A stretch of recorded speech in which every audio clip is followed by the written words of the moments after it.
State House management to fully digitize its operations by November 2024.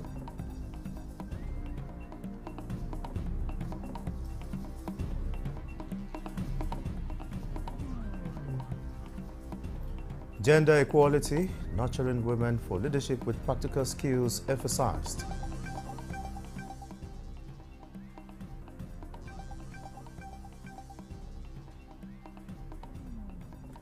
Student loan, Nigeria Education Loan Fund expose students to benefit.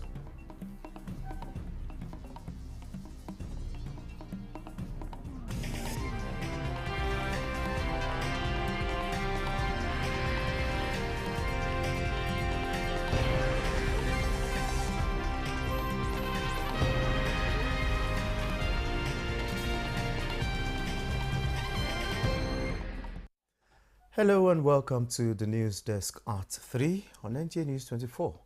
We are live in Abuja. I am Olajide Bello. The State House management is hoping to set the pace in implementation of innovative measures to enhance efficiency as it's set to achieve full digitalization of its operations by next month, November 2024. The Permanent Secretary, State House, Olufunsho Adebiyi, disclosed this during an oversight visit by the House of Representatives Committee on Special Duties to the data center located within the vicinity of the presidential villa. Adebiyi believed the completion of the computerization and digitalization process would enhance efficiency, security, and the seamless operation of critical administrative functions at the State House. In a statement, Director, State House Information and Public Relations, Abiodun Oladojo, indicated that a visit led by the House Committee Chairman on Special Duties, Kabiru Tukura, was part of the legislator's statutory oversight to assess the performance of 2023-2024 budgets of the State House. The Permanent Secretary also briefed the lawmakers on ongoing renovations at Dadan Barracks, Lagos, the former seat of government. He pointed out that the renovations are expected to be completed before the end of the year. He invited the legislators for an on-the-spot assessment of the barracks with funds for the project and others at the Lagos Liaison Office sourced from 2023 supplementary budget and 2024 budgets respectively.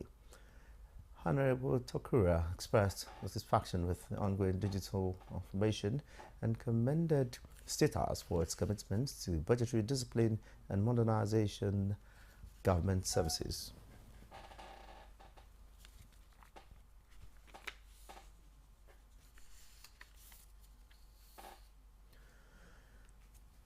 Paying requisite attention to early child education is a strategic means of shaping the life of the child towards achieving a formidable future, not only for the individual but the nation as a whole.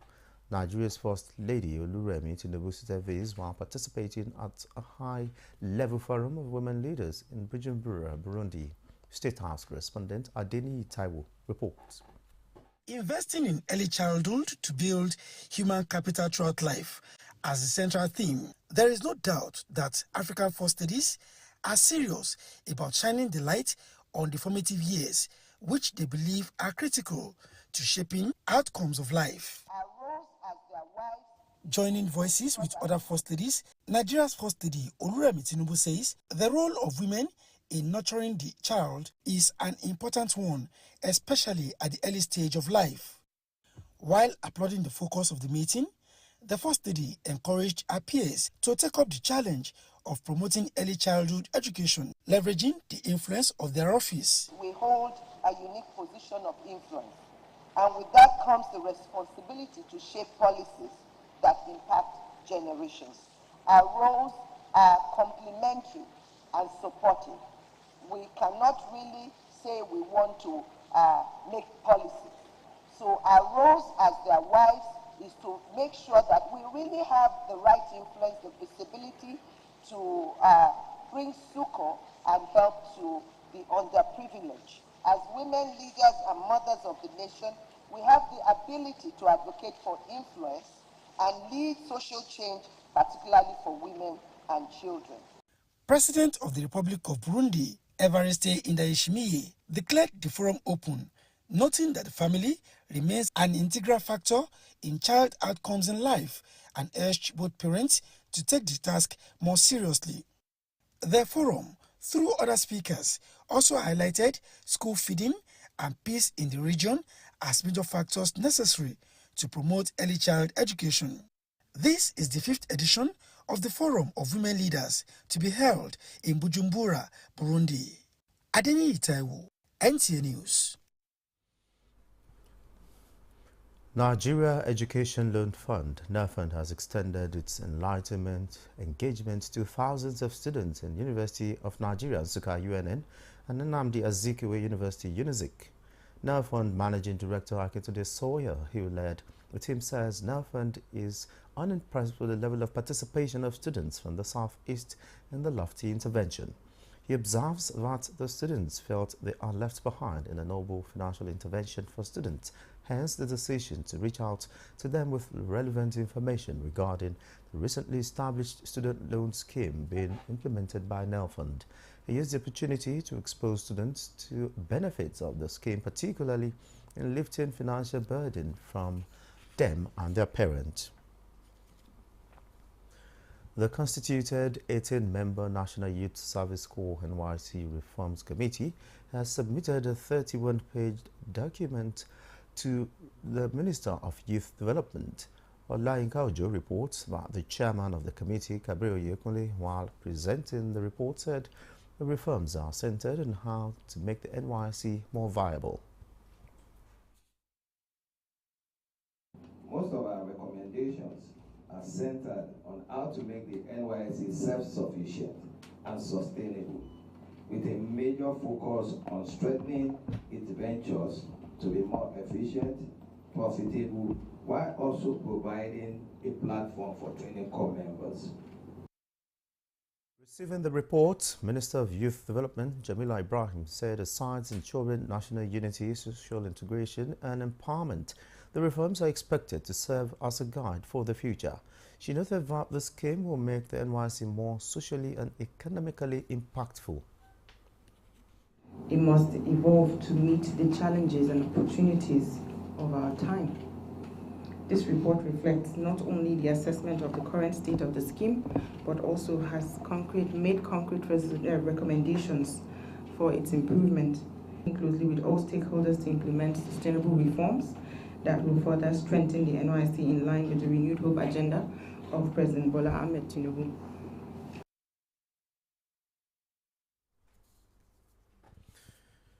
Giving pass mark to Nigeria legislature is passing quality bill motions and interventions over the years. Guest and Good Morning Nigeria emphasized the need for the legislature to be more up and doing in discharging their oversight functions in order to move the country forward. The guest stated this while analyzing Nigeria at 64 and the legislature on the program. Alika Opanachiarua reports. The guest explained that the legislature is the foundation of every democracy, hence the need for collaboration between this arm of government and the executive as well as the judiciary. You see that nearly 40% of the bills that had been assented to were those within the economy and job creation sectors. So coming from post-independence to where we are today, you can see that much has been achieved in that area. The legislator is like a wine, you see. It's also the older, the better. Like he said, anytime you elect a new representative, he have to start has to learn the rope, and then and so it hampers on this thing. That there is nothing we can do about. We have to continue to educate our citizenry. They identified some of the challenges confronting the legislature as a troubling issue of getting chief executive public institutions to give accounts of their stewardship, forcing lawmakers into making the use of police to get their attention. The guest suggests the use of other measures in place to ensure compliance. Is it the NNPC or the central bank that owns Nigeria? Or is it Nigeria that owns the NNPC or the central bank? Because the central bank and the NNPC have always behaved as if they are the owners of Nigeria, and Nigeria is they're just simply doing Nigeria a favor. You cannot expect the legislature to send somebody to prison or execute the law. It's the duty of the executive. So most of the pressure we face are for things that really are not within our domain. On the issue of adopting unicameral legislature instead of bicameral legislature at the federal level, the guests unanimously agreed on maintaining the current bicameral system of legislature. In Abuja, Alika Opanachi, Arua, Nta. The global call on gender equality can be best achieved through a strengthened collaboration that supports investment and nurturing women for leadership with practical steps and right skills. This was the agenda as the Nasarawa State University KEFI graduated the first cohort of women from class of 2023 with diploma certificates in women development and educational programs supported by African Women Conference Leadership Center. Olusheye Adiagbo reports. Was a vision conceived at the 2022 Africa Women's Conference in Gambia. Part of the commitments is the approval of diploma certificate courses by the Governing Council, Nasarawa State University Center for Gender Studies, KEFI, in collaboration with AWC Leadership Development Center. Here, the institution and partners are celebrating progress with the graduation of the first set of 20 women that makes the class of 2023 and marking a significant milestone in women empowerment and inclusion strategies. I'm seeing a situation where by next year we're going to have a significant number of students that are conscious of what is happening in the society. I want to congratulate our graduates. Going forward from now, we expect that you will project this program, you will project the Women Course, you will project the African Women Conference, you will be shining examples. The co-convener, African Women Conference, Dr. Jumei Amaju, and supporters of the cause believe the program is to leverage on the graduating students' mastery of leadership skills to positively impact the society. Looking forward to see more partners coming on board, both government, individuals, and donor agencies to come and ensure that we are able to contribute our quota to see that more women, young people, it's not limited to women alone. We have some young Nigerian youth, boys and girls who are also part of this program. The aim is to have an all-inclusive platform that people can come and learn skills for practical development. So this program is actually one beautiful one that will help them harness their leadership skills. For me, it's a full 360 walking the talk experience, because when we call on people to invest in the destinies of females, of women, of young people, of young girls, this is what we're talking about, and we are being the examples that we want to see in wider society. The question is, what is the cause? Anything that pushes humanity forward, and whether we like it or not, in the spirit of inclusivity or inclusiveness, the place of the woman should never be undermined. How do I handle crisis in my community? What channels am I to employ? For me, it's a whole new horizon, and I'm so looking forward to deploying all the skills I've learned. Community's own challenging experience, but it was a bittersweet experience all along, and this will propel me into more girl-child advocacy and to make me a better person. The Certificate in Women Leadership Development course is an online part-time program of 21 credits unit course designed to equip students with the knowledge needed to becoming accountable and worthy leaders. In Abuja, Olusheye Adiagbo, Nta News. You're watching the news desk at 3 on Nta News24. More reports when we return. My administration took over leadership of our country 16 months ago at a critical juncture. The economy faced many headwinds and our physical security highly impaired. We found ourselves at a distant crossroad where we must choose between two paths: reform for progress and prosperity, or carry on the business as usual and collapse. We decided to reform our political economy and defense architecture.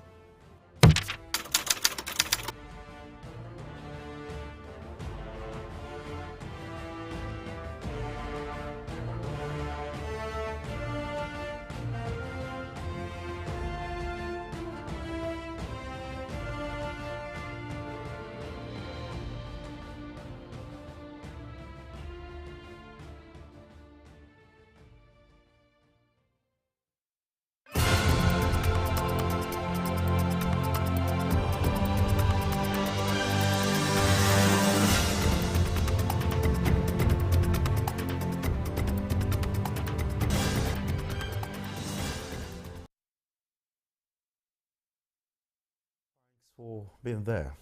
The Transparency and Integrity Index by the Center for Fiscal Transparency and Public Integrity reveals an improvement in the 2024 Transparency and Integrity Evaluation of Public Institutions in Nigeria.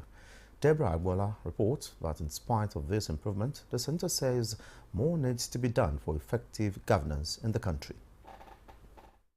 With the fourth presentation of the Transparency and Integrity Index Evaluation, Center for Fiscal Transparency and Public Integrity, established in 2016, says transparency enhances accountability, deters corrupt behavior, and also fosters integrity in public institutions.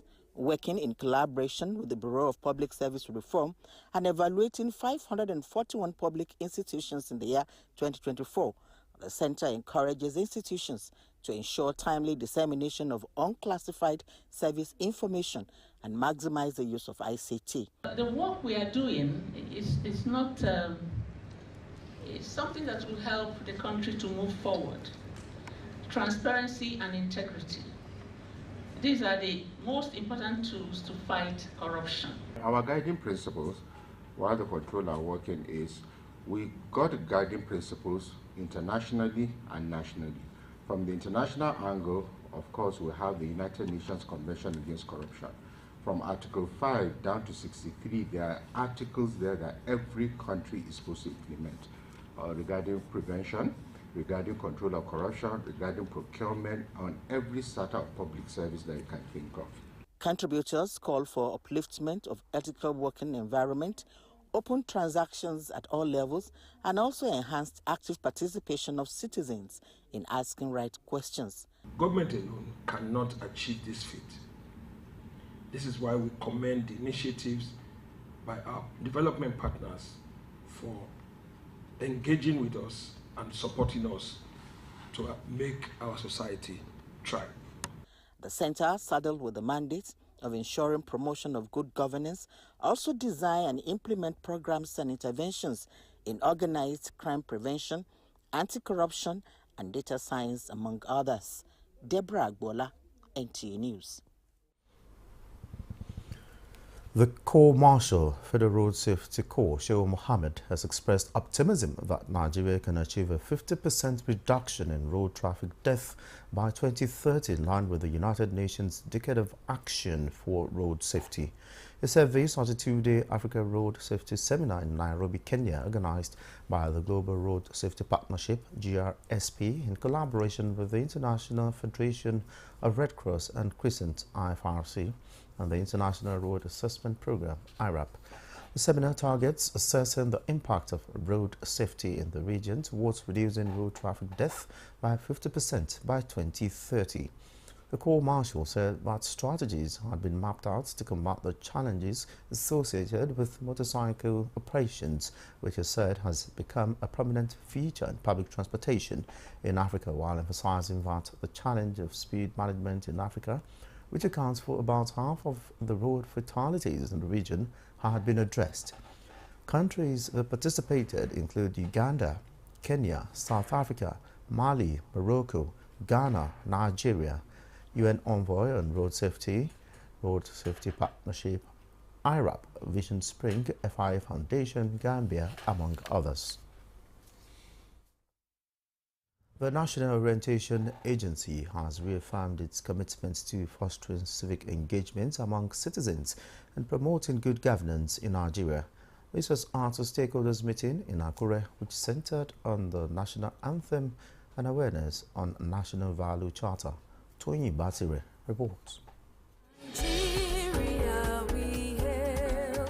Clarifying the new directives on the national anthem, the Director, National Orientation Agency, Ondo State Directorate, James Adekunle, announced that the Federal Executive Council has approved the use of the first stanza at all official functions, while the 3 stanzas will be reserved for special occasions. He also disclosed that the 3rd stanza will now serve as the national prayer, with the aim of fostering unity and encouraging patriotism among Nigerians. Positive sentiments create positive beliefs and passion for positive contributions towards making a great nation. The agency also disclosed that a national values charter, which is designed as a blueprint to promote core values embodied in the Nigerian Promise and Citizens Code, will soon be unveiled. It's not only the citizens that will do things for the government. Government too needs to do things for the citizens. On the forthcoming governorship election in Ondo State, the agency assured its readiness to provide adequate voter education. National Orientation Agency is committed to empowering citizens with the knowledge to make informed decisions and exercise their civic rights in a peaceful atmosphere. The need to support federal government's life-changing intervention policies and the agency's initiatives, which aim at transforming the socio-economic landscape of the country, were also highlighted. In Akure, Tony Basire, Nta News. As Nigeria faces mounting socio-security and economic challenges, it is crucial to prioritize healthcare. Research scholars also assure that preventive healthcare reduce Nigeria's healthcare expenditure by up to 30%. In this report, former IOJ reports on the impact of preventive healthcare. Only seek medical attention when symptoms become severe. Preventive health care, according to medical experts, should involve regular screenings, vaccinations, and healthy lifestyle choices, emphasizing that preventive health care is key to mitigating the effect of economic hardship on individuals' well-being. Health professionals also assure that it helps detect health issues early, reducing treatment costs and improving outcomes. Practicing preventive health is seeing a doctor regularly, even if it's once a year, even though you are not sick. It's just good to have some routine medical checkups where some of these subtle conditions can be picked up and then managed. Your regular health check will help the doctor or health personnel identify these conditions early enough and then treat them for those that have it. Then, in that regard, you want to also limit disability or complications from that illness. That's when we talk about the tertiary level of prevention. The economic benefits of preventive health care are clear. By investing in our health, we reduce medical expenses, minimize lost productivity, and ensure a healthier workforce. It is important to know your well-being because of the crisis we are even facing today. Today, the average Nigerian, the adult, is under stress. So one may advise you to avoid risk factors. Another risk factor is smoking and also alcohol consumption. So your diet and perhaps your attitude or your behavior towards life generally. With the rising costs and limited resources, there is a tendency for many Nigerians to neglect regular checkups, which may lead to severe consequences. However, these public servants acknowledge that preventive health care is crucial in identifying risk factors and preventing illnesses. With the economic situation, you don't need to break down, health-wise before you begin to cure yourself. So why don't you take the initiative of preventing that ailment before it becomes critical for you? So I think preventive medicine or preventive cure is the way to go. Until you come and you check yourself, you will not be able to understand what is really wrong with you. So I am using the opportunity to advise our people to always check our health status for our own benefit. What I normally do is I do a lot of workouts. Like most evenings, I curb eating junk foods, and I also reduce carbohydrates. So, as Nigeria navigates daunting challenges, experts advise that you do all you can to prioritize your health. Regular checkups, healthy habits, and preventive care, they say, can save lives and resources. Remember, a healthy nation is a wealthy nation. Let's take control of our health, even in these difficult times. In Yenagoa, Ifoma Ihoji, Nta News. And that concludes the news desk on 3 on Nta News 24. Thanks for watching. I am Olajide Bello.